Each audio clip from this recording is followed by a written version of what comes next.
आज आपकी दुकान मैं ही चला लेता हूँ।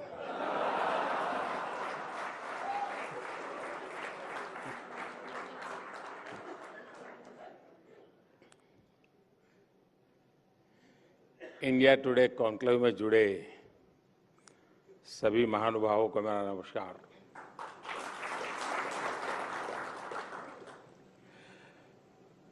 देश विदेश से जो दर्शक पाठक डिजिटल माध्यम से हमारे साथ जुड़े हैं, उनका भी अभिनंदन। मुझे देखकर अच्छा लगा कि इस कॉन्क्लेव की थीम है द इंडिया मोमेंट। आज दुनिया के बड़े बड़े इकोनॉमिस्ट, एनालिस्ट, थिंकर्स सभी कहते हैं कि ये, और एक स्वर में कहते हैं, इट इज इंडियाज मोमेंट। लेकिन जब इंडिया टुडे ग्रुप ये ऑप्टिमिज्म दिखाता है तो ये एक्स्ट्रा स्पेशल है।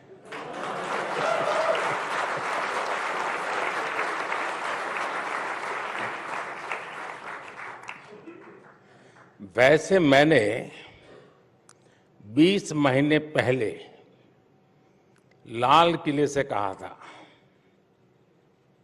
यही समय है, सही समय है। लेकिन यहां पहुंचते पहुंचते 20 महीने लग गए।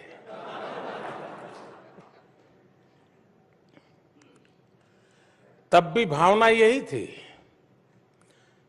This is India's moment. साथियों, किसी भी राष्ट्र की विकास यात्रा में अनेक उतार चढ़ाव आते रहते हैं, कई पड़ाव आते हैं।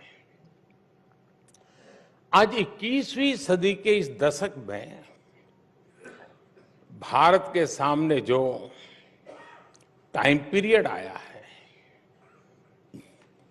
ये अभूतपूर्व है।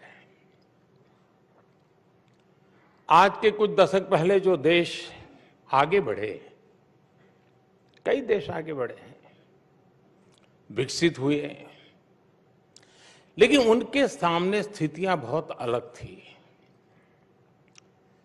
एक तरह से उनका मुकाबला खुद से ही था, उनके सामने इतनी प्रतिस्पर्धा नहीं थी। लेकिन आज जिन परिस्थितियों में भारत आगे बढ़ रहा है, वे चुनौतियां बहुत ही अलग है, बहुत ही व्यापक है, विविधताओं से भरी हुई है। आज इतने सारे ग्लोबल चैलेंजेस हैं।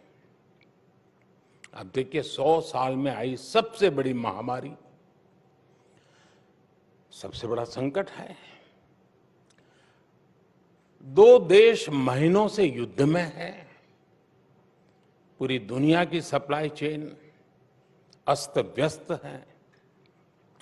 उस स्थिति में, इस बैकग्राउंड को सोचिए, उस स्थिति में द इंडिया मोमेंट की बात होना सामान्य नहीं है।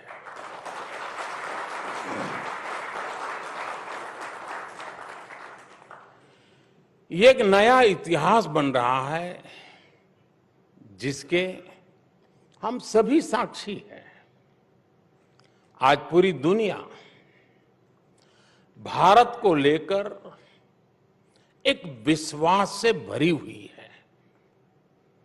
आज भारत दुनिया में सबसे तेज गति से बढ़ने वाली अर्थव्यवस्था है।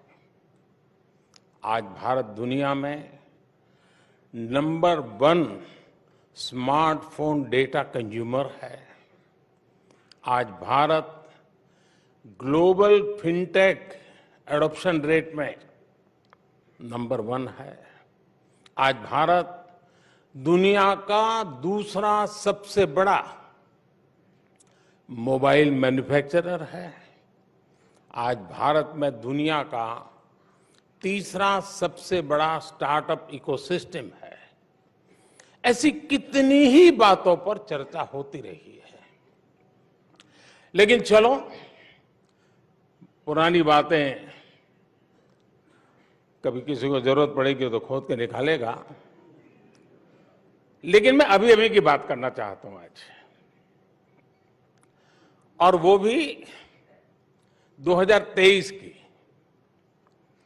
2023 के 75 दिन हुए हैं।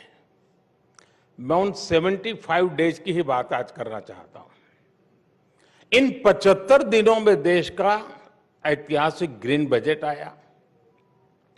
इन 75 दिनों में कर्नाटका के शिवमोगा में एयरपोर्ट का लोकार्पण हुआ। इन 75 दिनों में मुंबई में मेट्रो रेल का अगला फेज शुरू हुआ। इन 75 दिनों में देश में दुनिया का सबसे लंबा रिवर क्रूज चला। बेंगलुरु मैसूरू एक्सप्रेस वे शुरू हुआ। दिल्ली मुंबई एक्सप्रेस वे का एक सेक्शन शुरू किया गया।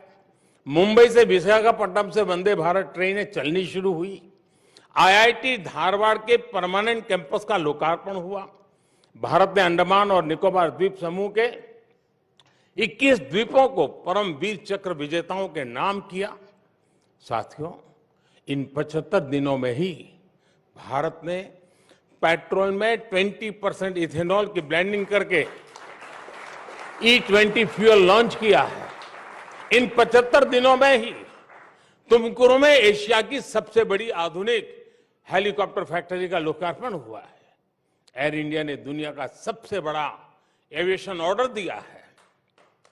इन 75 दिनों में ही भारत ने ई संजीवनी के माध्यम से 10 करोड़ टेली कंसल्टेशन का मुकाम हासिल किया है। इन 75 दिनों में ही भारत ने 8 करोड़ नए टैप वाटर कनेक्शन देने का मुकाम हासिल किया है। इन 75 दिनों में ही यूपी उत्तराखंड में रेल नेटवर्क के 100% इलेक्ट्रिफिकेशन का काम पूरा हुआ है।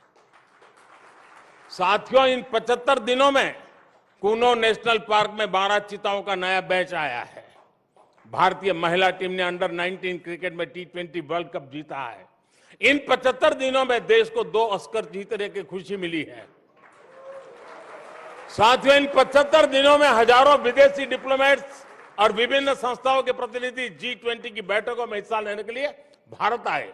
इन 75 दिनों में G20 की 28 अहम बैठकें हुई हैं, यानी हर तीसरे दिन एक बैठक। इसी दौरान एनर्जी समिट हुई। आज ही ग्लोबल मिलेट्स कॉन्फ्रेंस हुई है। हमने देखा बेंगलुरु में हुए एयर इंडिया में हिस्सा लेने के लिए 100 से ज्यादा देश भारत आए। इन 75 दिनों में ही सिंगापुर के साथ यूपीआई लिंकेज की शुरुआत हुई। इन 75 दिनों में ही तुर्की की मदद के लिए भारत ने ऑपरेशन दोस्त चलाया। अब से कुछ घंटे पहले ही भारत बांग्लादेश गैस पाइपलाइन का लोकार्पण हुआ। ये 75 दिनों की ही इतनी लंबी लिस्ट है कि समय कम पड़ जाएगा।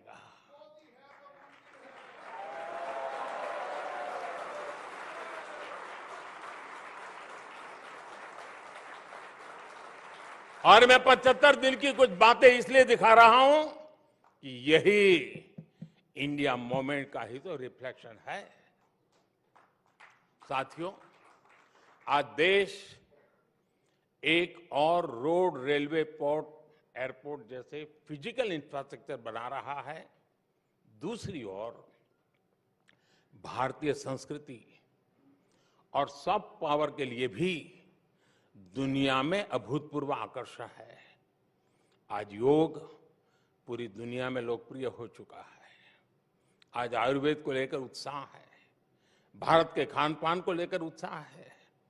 आज भारतीय फिल्में, भारतीय संगीत नई ऊर्जा के साथ लोगों को अपना दीवाना बना रहे हैं। हमारे मिलेट्स, श्री अन्न भी पूरी दुनिया में पहुंच रहे हैं।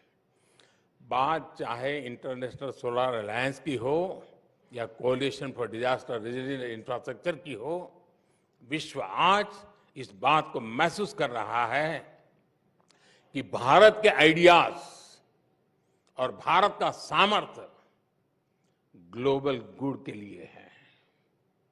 इसलिए आज विश्व कह रहा है, दिस इज इंडियाज मोमेंट।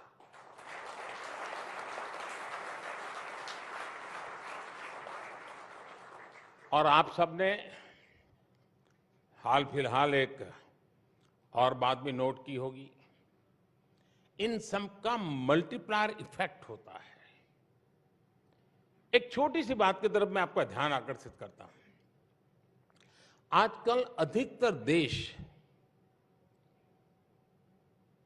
जब में मुझे मिलना होता है या उनका भारत आना होता है या भारत का किसी का वहां दौरा होता है, आपने मार्क किया होगा, हर देशों में स्पर्धा चल पड़ी है कि भारत से चोरी की गई जो प्राचीन मूर्तियां हैं ना, वो खुद ब खुद हमको देते हैं, ले जाइए। क्योंकि अब उनका भरोसा हुआ है कि इसका सम्मान भी वहीं अब संभव है। यही तो मोमेंट है। और ये ऐसे ही नहीं हो रहा है दोस्तों। आज के इंडिया मूवमेंट की सबसे विशेष बात यह है कि आज इसमें प्रॉमिस के साथ साथ परफॉर्मेंस भी जुड़ गई है। यहां इतने वरिष्ठ लोग बैठे हैं। आपने तो 2014 से पहले की हेडलाइंस लिखी है, पढ़ी है, रिपोर्ट की है, और तब मेरा जैसा कोई दुकान चलाने वाला नहीं था। पहले क्या हेडलाइंस होती थी? इस सेक्टर में इतने लाख करोड़ रुपए का घोटाला, भ्रष्टाचार के विरुद्ध जनता सड़कों पर उतरी। आज क्या हेडलाइन होती है? भ्रष्टाचार के मामलों में एक्शन के कारण भयभीत भ्रष्टाचारी लामबंद हुए, सड़कों पर उतरे।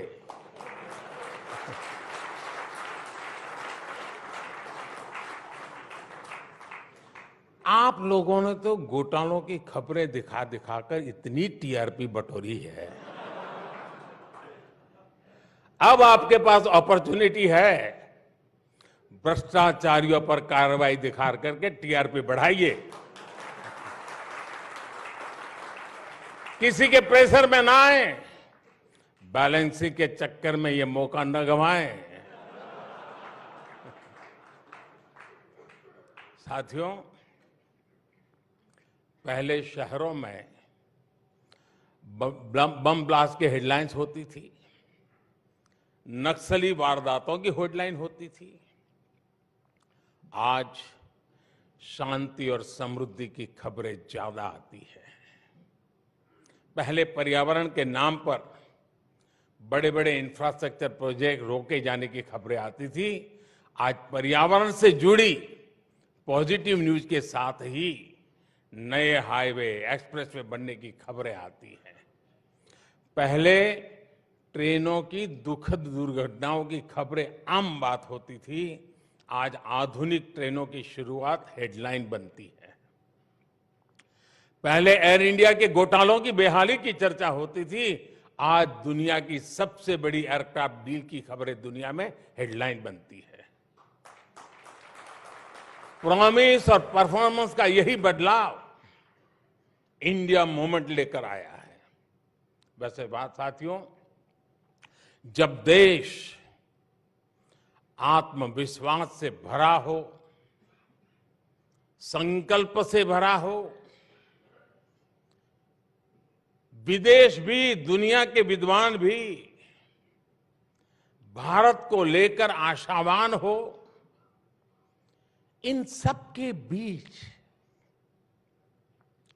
निराशा की बातें, हताशा की बातें,